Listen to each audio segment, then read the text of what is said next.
Hello students, in the previous video we have studied about capacitor and combination of capacitors.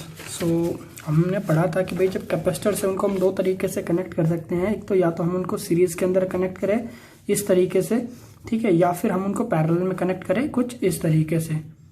तो दो तरह के हमारे पास बेसिकली कॉम्बिनेशंस थे कैपेसिटर को कनेक्ट करने के, सीरीज कॉम्बिनेशन और पैरेलल कॉम्बिनेशन।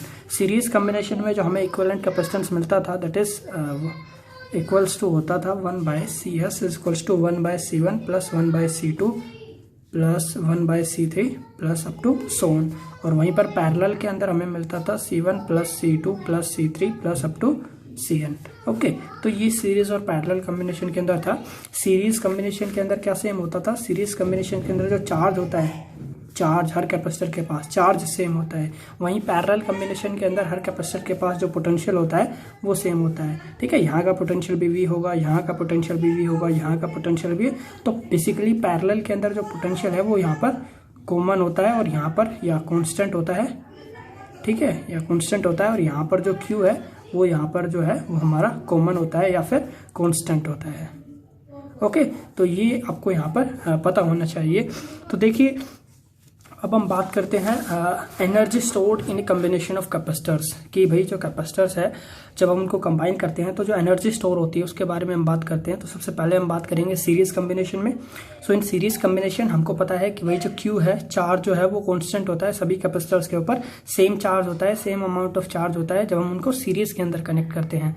ओके, तो यहाँ पर जो टोटल एनर्जी है, बेसिकली एनर्जी का फॉर्मूला हमारे पास था U equals to Q square divided by 2C या फिर हाफ CV स्क्वायर, ठीक है। तो यहाँ पर भाई हम देखिए अगर सीरीज में बात करें तो सीरीज के अंदर क्या होता है, जो Q है वो सेम होता है यहाँ पर, ठीक है। और जो C है वो हर कैपेसिटर का अलग अलग होगा। यहाँ पर Q सब कैपेसिटर के लिए सेम होगा, जबकि कैपेसिटेंस जो है इसके C1, इसके C2, इसकी C3, इसके C4 सबकी कैपेसिटेंस यहाँ पर अलग अलग हो सकती है, बट चार्ज हमेशा सेम होगा।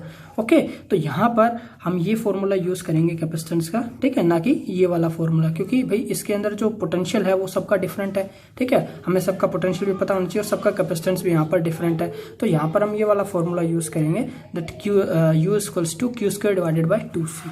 U जो है यहाँ पर बेसिकली हम एनर्जी को रिप्रेजेंट कर रहे हैं। So U equals to Q square divided by 2CS। CS यहाँ पर हम सीरीज कॉम्बिनेशन की बात कर रहे हैं और सीरीज कॉम्बिनेशन में 1/CS होता है 1/C1 plus 1/C2 plus 1/C3 up to so on. So यहाँ पर इसकी वैल्यू हम पुट कर देते हैं 1/C1 plus 1/C2 plus up to this. Okay, अब देखिए इसको मल्टीप्लाई कर देते हैं। So Q square divided by 2C1 plus Q square divided by 2C2 plus Q square divided by 2C3 up to so on. और यहाँ पर देखिए ये जो एनर्जी है ये बेसिकली है एनर्जी ऑफ फर्स्ट कैपेसिटर, जो हमारा पहला कैपेसिटर है उसकी energy. This is the energy of second capacitor, this is the energy of third capacitor.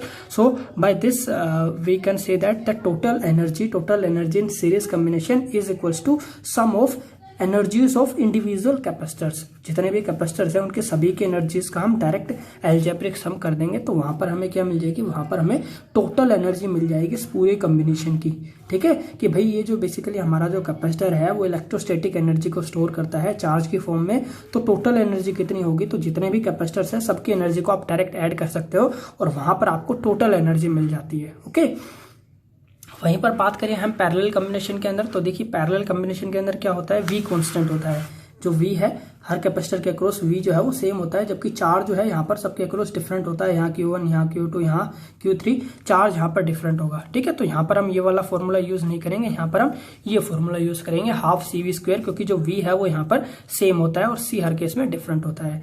तो यहाँ पर U equals to half CPV square. CP यहाँ पर है कैपेसिटेंस इन पैरेलल। ओके, तो यहाँ पर देखिए पैरेलल के अंदर कैपेसिटेंस है तो फॉर्मूला होता है CP equals to C1 C2 C3 up to so on.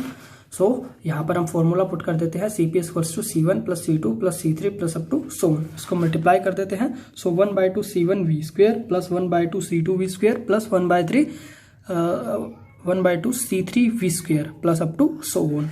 अब देखिए ये जो है बेसिकली ये हमारी एनर्जी है फर्स्ट कैपेसिटर की। ओके, पोटेंशियल V, कैपेसिटेंस इसका C1। तो पहले कैपेसिटर की एनर्जी ये एनर्जी होगी दूसरे कैपेसिटर की, ये एनर्जी यहाँ पर होगी हमारी थर्ड कैपेसिटर की। तो मतलब भाई अगर 3 कैपेसिटर है तो तीनों की एनर्जीज का हम डायरेक्ट सम कर सकते हैं। तो यहाँ पर मैं इसको लिख सकता हूँ फर्स्ट कैपेसिटर की एनर्जी U1, सेकंड कैपेसिटर की एनर्जी U2, थर्ड कैपेसिटर की energy U3 and plus up to so on. Okay, तो इस तरीके से हम कह सकते हैं कि भाई जो टोटल एनर्जी होती है, total energy basically is the sum of energies of individual capacitors. जितने भी हमारे कैपेसिटर्स होते हैं सबकी जो एनर्जी होती है उनका इंडिविजुअल सम हम कर देते हैं, तो वहां पर हमें मिल जाती है net energy. Okay, net energy यहां पर हमें मिल जाती है in parallel combination. Okay, so we can say that the total energy stored in series combination or parallel combination of capacitors is equals to sum of energy stored in the individual capacitors whatever be their mode of the combination। तो कि जो total energy होगी भाई वो जो है basically हमारे पास अगर बहुत सारे कैपेसिटर्स है, चाहे वो सीरीज में कनेक्टेड हो चाहे पैरेलल में कनेक्टेड हो, अगर हमें टोटल एनर्जी निकालनी है तो वो क्या होगी, वो बेसिकली होगी sum of energies of individual capacitors की जो अलग अलग हमारे कैपेसिटर्स है सबकी जो एनर्जी है। ठीक है, 5 कैपेसिटर्स है तो पांचों की एनर्जीज का आप सम कर दो इंडिविजुअली, तो वहां पर आपको मिल जाएगी टोटल एनर्जी। ठीक है, चाहे वो जो कैपेसिटर्स है वो किसी भी तरह से कनेक्टेड हो, इस तरीके से हम वहां पर टोटल एनर्जी को निकाल सकते हैं। Okay, so that's it for today, and that is all about the energy stored in a combination of capacitors. So thank you for watching this video.